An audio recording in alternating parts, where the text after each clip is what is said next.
For patients who had come to his hospital right after getting sick, 80 to 90% of them enjoyed complete long-term remissions if they stuck to the diet. For those who had been sick a little longer, for up to 2 years before their treatment, the remission rate dropped to about 70%. And for those who had been sick for 5 years before getting treated, it dropped to 50%. Those numbers, I should say, were for schizophrenia overall, but Nikolaev also found that some schizophrenias were, for whatever reason, more resistant to his method than others. Excuse me. For example, fewer than 40% of paranoid schizophrenics enjoyed substantial improvement over the long term, although oddly enough, they usually did quite well during the fast itself. But even 40% was a great improvement on other therapies. Unfortunately, Nikolaev didn't have the research to say why fasting helped his patients, and we have only a little more to inform us today. One of the things we do know is that as we fast, we break down our fat stores into the ketone bodies that I've talked about, which we use for fuel, and one of those ketones, beta-hydroxybutyrate, does some great things for the brain. For example, beta-hydroxybutyrate increases a protein called brain-derived neurotrophic factor, BDNF. BDNF is important because it grows new neurons, it maintains existing neurons, and it forms new synapses between neurons, all of which makes our brains work better. Fasting also increases the amount of feel-good hormones in the brain, hormones like endorphins, and it increases our what might be called feel-good neurotransmitters like serotonin and endocannabinoids, which are your body's own cannabis. Scientists have a long way to go to tease out all the ways that fasting improves the human brain. But studies of other animals give us a good idea of what might be going on in our brains when we fast. We know, for example, that animals who fast have sharper memory and higher cognitive function, meaning they learn better. Brain traumas like concussions heal more quickly in fasted animals. And fasted animals have better resistance to some of our worst neurodegenerative diseases like Parkinson's disease and Huntington's disease. Fasting also improves neurological function beyond the brain. For example, when mice with multiple sclerosis are fasted, they have less nerve damage and better motor and mental function. In one study, 20% of mice had their multiple sclerosis entirely reversed when they fasted. That's worth repeating. Fasting seems to have completely cured some of these mice of their MS, which till now has been considered an incurable disease. Now, you may have noticed that most of these improvements in the animal studies I've mentioned don't necessarily bear on psychiatric health.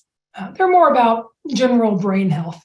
But I mention them because we just don't have much research on fasting for psychiatric health. And yet these studies make clear that fasting has positive, far-reaching effects on many aspects of the brain and neurological system. So we shouldn't be surprised when we hear of clinical reports from people like Yuri Nikolaev saying, hey, fasting can reverse mental illness. One of the very few studies that we do have that look directly at fasting for psychiatric health was one in mice. The mice in this study were split into two groups, one of which did daily fasting, eating in a couple of hours each day, and the other of which ate whenever they wanted, which turned out to be across most of their waking hours, about like modern humans do. The mice were tested every so often in what's called an elevated plus maze, which isn't really a maze at all. It's a platform in the shape of a plus sign, so like a cross that's 2 feet off the ground. 2 of the arms of the cross are lined with guardrails, and the other 2 are open to the drop. Anxious mice will spend more time in the safety of the railed arms, while calm mice will venture into the unrailed arms. When mice are young, they're pretty fearless. And in this study, the young mice spent plenty of time in the open arms, whether they did daily fasting or ate freely. But as mice age, they become more anxious. And when the free-eating mice grew old, they spent much more time cowering behind the guardrails. The fasters, on the other hand, spent only a bit more time there. So it appears that their fasting made them less anxious. A similar study in rhesus monkeys showed pretty much the same thing. In their old age, the monkeys were subjected to what scientists call aversive contexts. So those are things like being put in restraints or being placed alone in a new cage in an unfamiliar place. Now, the monkeys who ate normally freaked out under the stress, but the monkeys who fasted for much of their lives remained fairly calm. And MRIs showed that parts of the monkeys' brains that were involved in emotional regulation, the prefrontal cortex, the hippocampus, the amygdala, the hypothalamus, those parts were larger and denser in the fasters than in the normal eaters, possibly because over the course of their lives, the fasters made less of the stress hormone cortisol, which can shrink those parts of the brain. So that's pretty much what we know about fasting in the brain. It's extremely promising, but it leaves us a very long way from understanding all that was going on in the brains of Yuri Nikolaev's patients or in people like me. But although we're short on bench science, we're not short on clinical results. It's just as clear as can be from Nikolaev's thousands of successes and from many anecdotes like mine that fasting can improve our psychological and neurological well-being, and in some cases can entirely reverse deep-seated mental and neurological illness. Unfortunately, no doctors have built on Nikolaev's success. After the fall of the Soviet Union in 1991, psychiatric fasting fell out of favor in Russia and it all but disappeared. Only one psychiatrist in the West, a fellow named Alan Kott, who practiced in New York City in the 1970s, even just one person, just him, tried to implement Nikolaev's protocol. Kott fasted dozens of patients at a private psychiatric hospital, and he reported success rates pretty similar to Nikolaev's. But his superiors eventually shut him down. They knew almost nothing about prolonged fasting, and they thought that even medically supervised fasts were too dangerous, even though he was getting such excellent results. So that was that. Scientists obviously have a lot of work to do to figure out what's going on in the fasting brain, but doctors don't need to wait for more research to help people. We have known for 3/4 of a century how to safely fast and heal many psychiatric patients. What's needed now are more Yuri Nikolaevs to fast them. I went through half a lifetime of grief because I didn't have a Nikolaev in my life. And the same is true right now for who knows how many other mentally and neurologically ill people.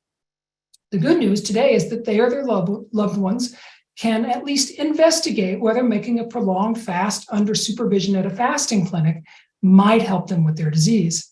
But what I would really like to see is a few doctors somewhere of whatever nationality taking a look at Nikolaev's work and at the other available evidence and deciding that their careers are better spent picking up where Nikolaev left off instead of just prescribing more pills that only mask their patients' symptoms without freeing them of their disease.